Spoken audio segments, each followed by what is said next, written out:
आज एक मित्र ने बताया कि एक बाबा ने ठग लिया। मैंने पूछा कैसे ठगा? कहने लगे पहले तो उस बाबा ने एक लोहे की वस्तु को सोने में बदल दिया। मैं बड़ा प्रभावित हुआ। तब मैंने बाबा से अपने लिए भी सोना बनाने की बात की तो उन्होंने कहा, बच्चा, हम आपका जो सोना है वो 10 गुना कर देंगे, पर कल मिलना। वो मित्र कहने लगे कि मैंने सोचा कि भाई कल का काम आज ही क्यों ना निपटा दूं। तो मैंने बाबा जी से कहा कि भाई आप आज ही मेरा भाई सोना 10 गुना कर दें। मेरा घर पास में ही है और मैं अभी आपको बुला कर देता हूं। तो बस फिर कल का तो ये है जी, कल तो काल का नाम है। तो बाबा को बड़ा गुहार लगाई। तब उन्होंने कहा ठीक है भैया, आप आ जाइए, मैं यही इंतजार करता हूँ। और मैंने भी उनसे कहा कि ठीक है जी, मैं अभी बहुत जल्दी अब घर जाके अपना सोना लेकर आता हूँ। खैर मैं घर गया और लगभग 10 तोला सोना जो मेरी पत्नी और मेरे पास था लाकर बाबा को दे दिया। बस बाबा मुझे झांसा देकर चले गए और मैं लुट गया। मेरी सारी जिंदगी की कमाई जो थी वो लेकर चले गए। गुरुदेव, अब मैं क्या करूं? उन्हें तो मैंने ये कहकर विदा किया कि भाई आप पुलिस में जाइए, क्योंकि यही व्यवस्था है इस समय हमारे यहाँ पर। वहां पर शिकायत दर्ज करवाइए, आगे तुम्हारी किस्मत है और अब आपके लिए एकमात्र यही उपाय है, बाकी प्रभु इच्छा है। खैर वो चले गए। लेकिन कुछ मित्र जो वहीं पर बैठे थे वो भी बड़ा दुख जाहिर करने लगे कि भाई उनके साथ बड़ा गलत हुआ है। देखो किस प्रकार के लोग हैं कि उनको लूट कर चले गए। तो गुरुदेव आप क्या कहते हैं? कुछ कहिए ताकि हमें ऐसी समस्या से दो चार ना होना पड़े। मैंने कहा कि अपनी बात शुरू करने से पहले मैं आपको एक छोटी सी कथा सुनाना चाहता हूं। शायद बात को समझने में तब आपको ज्यादा आसानी रहेगी। किसी गांव में एक व्यक्ति बहुत गोरे रंग का और खूब खाते पीते घर से था और उसका चेहरा हमेशा दमकता रहता था, चेहरे पर लाली रहती थी।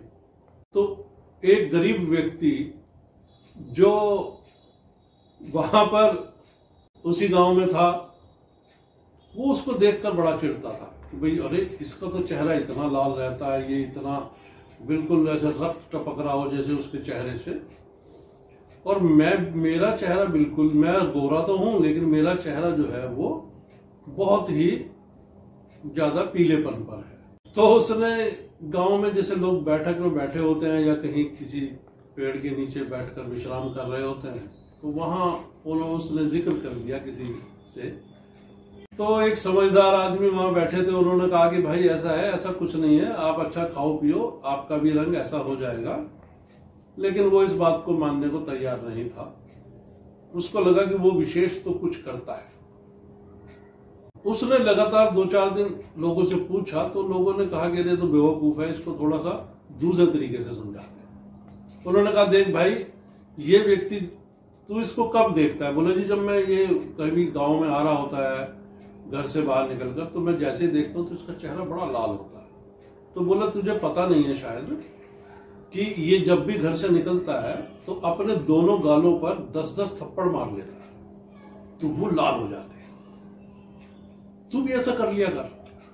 अब वो व्यक्ति ने अगले दिन जब घर से निकला, यानी वो पूछने वाला व्यक्ति, तो उसने 10-10 थप्पड़ अपने गाल पर मारे और बाहर आकर फिर उन्होंने लोगों से पूछा, देखो भाई मेरा चेहरा लाल है ना? उन्होंने कहा हाँ भाई बहुत लाल है। क्या किया तूने आज? बोले जी कल जो आपने बताया था बस वही किया है, देखो।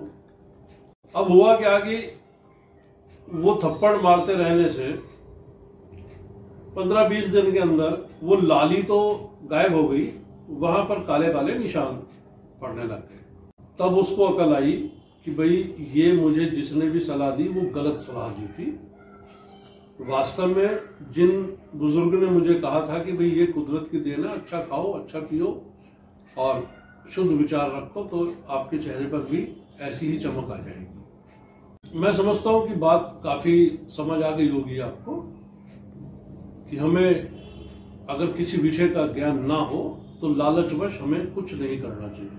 और दूसरी बात, अब आप सब जब यहां बैठे हैं तो मैं आपसे भी यही कहना चाहूंगा कि आपने जो अभी शब्द कहे हैं उन शब्दों पर आप ध्यान दें कि इस विषय पर कुछ कहिए, ताकि हमें ऐसी समस्या से दो चार ना होना पड़े। अरे भाई, आप सब कब इसी प्रकार की किसी चमत्कार की आशा में उम्मीदें लगाए बैठे रहोगे? कब झोली फैला कर रखोगे? कब ऐसे ही खड़े रहोगे?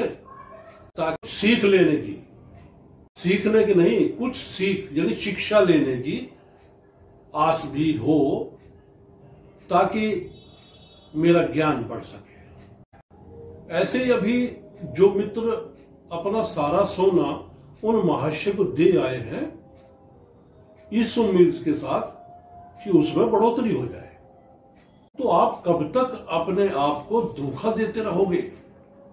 इस घटना में अकेला वो दोषी नहीं है जो सोना लेकर चला गया, आप उससे अधिक दोषी हो। क्योंकि यदि लूटने वाला या छलने वाला व्यक्ति आपको ठगने और लूटने के लिए घूम रहा है, तो आप भी तो तैयार बैठे हैं लूटने के लिए, तो अकेले उसको दोष देना ठीक नहीं है। आपके लालच ने घर से अपने जेवर लाकर दिए इसलिए कि वो 10 गुना हो जाए। इसे क्या आप अपना भोलापन कहेंगे या क्या कहेंगे? क्या कहेंगे आप इसे? ये अकेले आपकी समस्या नहीं है। दुनिया का प्रत्येक व्यक्ति तैयार बैठा है अपने लालच की कमी के साथ लूटने के लिए। प्रश्न ये उठता है कि प्रभु ने जितना दिया क्या वह कम है? मान लेते हैं कि सोना 10 गुना भी हो जाता, तब भी क्या वो मित्र जो है उनको तरक्की हो जाती? शायद नहीं। वो फिर उस सोने को बिना मेहनत किए और कई गुना करने को उतावले रहते और ऐसे व्यक्ति की खोज कर रहे होते कि जो बिना मेहनत किए उनके सोने को और 10 गुना, 20 गुना या 1000 गुना करते। तो लालच में पड़कर प्रभु ने जो दिया है उसी में संतुष्ट रहकर अपना जीवन यापन करना चाहिए ना। और जो मिला है उसके लिए प्रभु को धन्यवाद करना चाहिए। ध्यान रखना कि व्यक्ति का लालच ही उसके 1000 दुखों का कारण होता है, फिर वो अपनी गलती दूसरे के सर मढ़ने की कोशिश करता रहता है। इस भौतिक संसार में परमात्मा की बातें तो दुनिया करती है और सुनती भी है, लेकिन आध्यात्मिकता उनसे कोसों दूर रहती है। बस कबीर जी का एक दोहा याद रखें कि रूखी सूखी खाए के और ठंडा पानी पीव, न देख पराई चोपड़ी और न ललचावे जी।